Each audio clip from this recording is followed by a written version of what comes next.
Apa ya Ukashah? Dia mengatakan, dulu ketika mana kami berada dalam saf, kau pernah ketika itu mencucuk kepada perutku dengan siwakmu. Aku ingin membalasnya ya Rasulullah. Aku merasa ketika itu aku patut untuk membalas kepadamu ya Rasulullah. Sayyidina Abu Bakar Siddiq mendengar perkataan Ukashah, mengatakan, ya Ukashah, pada saat ini kamu nak menuntut kepada Rasulullah, kenapa tidak kau membalas saja kepada aku walaupun lebih daripada itu? Rasulullah kata, tidak, itu bukan engkau ya Abu Bakar, yang berbuat adalah akulah yang patut bertanggungjawab. Maka ketika itu diperintahkan untuk mengambil siwak baginda Rasulullah, untuk diberikan kepada Ukashah. Ukashah duduk di depan Nabi SAW. Sayyidina Umar dah tak tahan dah. Ya Ukashah, jangan kau buat begini kepada Rasulullah. Pada saat-saat seperti ini kau nak menuntut kepada baginda Rasulullah, kenapa tidak kau tuntut kepada orang lain? Kenapa tidak kau maafkan kepada baginda Rasulullah? Rasulullah mengatakan, ya Umar, kenapa mesti ketika itu kau mengatakan demikian? Bukankah sepatutnya dia menuntut apa yang dia ada hak kepadanya? Kemudian Sayyidina Aisyah mengatakan, ya Rasulullah, ketika kau menyentuh kepada perutku, ketika itu perutku dalam keadaan terbuka. Rasulullah SAW mendengar ketika itu membuka kepada perutnya yang mulia.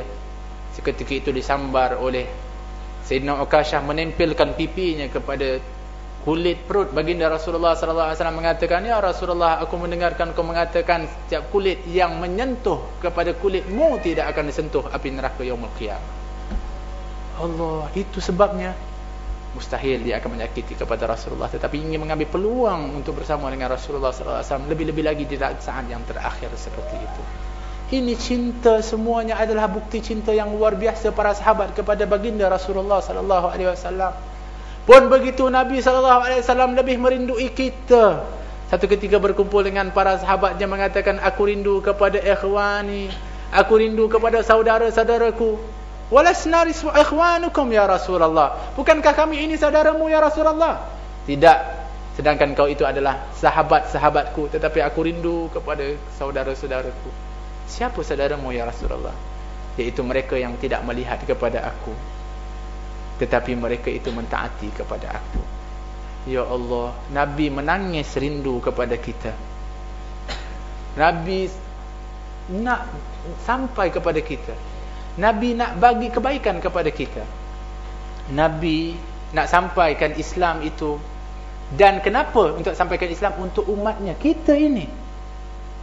Sehingga kan sanggup Nabi SAW ketika mana dakwahnya di Mekah, satu dakwah yang cukup sengsaranya baginda Rasulullah, yang terpaksa Rasulullah menanggung dari gangguan orang-orang kufar, yang sentiasa dibaling dengan daripada pasir-pasir.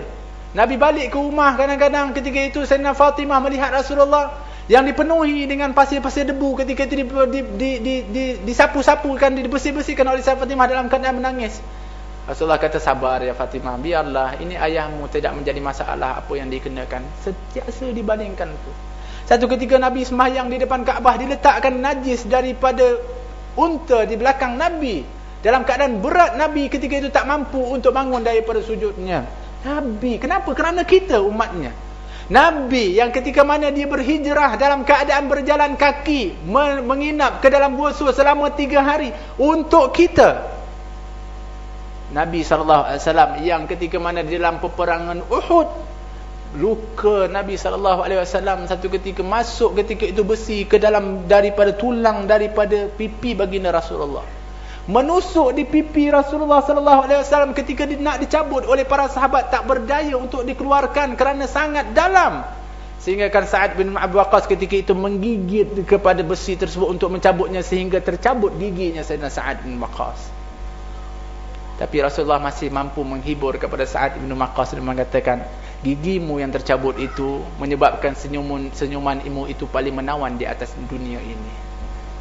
Ternyata dalam riwayat sahabat mengatakan betul. Orang-orang kalau tak ada gigi, kalau senyum buruk. Tapi Sayyidina Sa'ad ketika senyumnya, ya Allah, menawan kerana doa baginda Rasulullah. Pipi Nabi ditembusi ketika itu. Bayangkan betapa deritanya baginda Rasulullah nak sampaikan Islam itu kepada umatnya, kepada kita. Nabi yang ketika mana dalam keadaan sukarnya baginda Rasulullah sallallahu alaihi wasallam menghadapi sakarat, masih ingat kepada umatnya, masih minta kepada Allah ketika mana alangkah beratnya sakarat. Malaikat Israil mengatakan, ya Rasulullah, ini adalah yang paling lembut, kami yang mencabutnya ya Rasulullah. Bagaimana umatku? Mereka ada bahagian mereka ya Rasulullah. Ya Allah, beratkanlah kepada aku di dalam sakarat ini dan ringankanlah kepada umatku. Nabi suruh begitu. Ya Allah, sehingga kan mengeluarkan suara baginda Rasulullah. Sakitnya baginda Rasulullah ketika itu. Dia letakkan air di tepinya, kemudian disapukan ketika itu di mukanya. Kesakitan sakarat baginda ditanggung oleh baginda Rasulullah sallallahu alaihi wasallam demi kita. Apa yang kita buat untuk Rasulullah sallallahu alaihi wasallam? Apa bukti cinta kita kepada Rasulullah? Bagaimana sunnah Rasulullah? Adakah kita laksanakan? Adakah kita ini buat apa yang diajarkan oleh baginda Rasulullah sallallahu alaihi wasallam? Adakah kita sudah puas ketika itu untuk cukup untuk melaksanakan sunnah Rasulullah? Sedangkan sunnah Rasulullah itu cukup banyak, tidak ditinggalkan sejuzuk pun. Sehingga kan Salman Al-Farisi mengatakan, "Allamana Rasulullah sallallahu alaihi wasallam hatta fi qira'ah." Allamana Rasulullah sallallahu alaihi wasallam hatta fi qira'ah.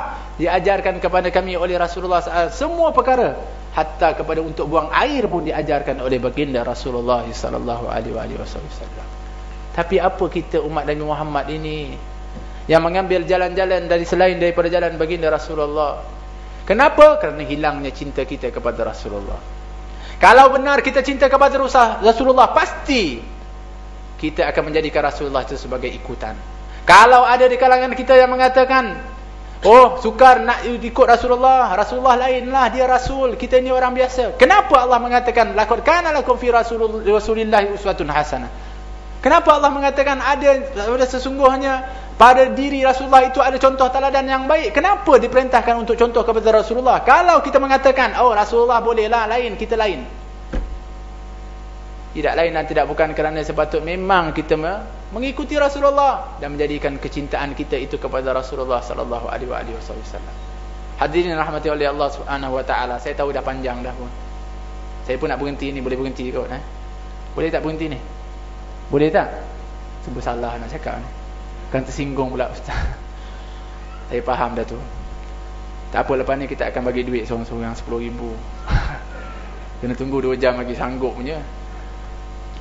Kan? Betul. Kalau sekiranya kita janjikan dengan duit contohnya lah kan. 2 jam lagi tunggu 10,000. Soher dah 3 jam pun tak apa ustaz.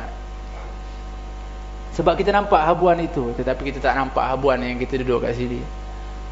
Habuan yang kita duduk di sini di majlis taklim, ada ilmu, kita sebut adalah Sayyidus Salihin, baginda Rasulullah sallallahu alaihi wasallam, adalah satu kemuliaan yang cukup luar biasa. Yang sepatutnya kita asyik, yang sepatutnya kita sangat khusyuk, yang sepatutnya kita benar-benar memahami, sepatutnya kita benar-benar menghayati sirah perjalanan kehidupan Nabi sallallahu alaihi wasallam. Mudah-mudahan apa yang disampaikan itu memberi kesan kepada hati-hati kita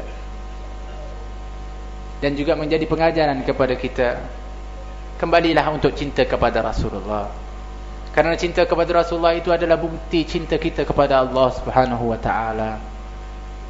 Kerana untuk dapat cinta Allah itu caranya cinta kepada Rasulullah sallallahu alaihi wasallam. Tiada jalan yang lain untuk mendapatkan cinta Allah kecuali cinta kita kepada Rasulullah sallallahu alaihi wasallam.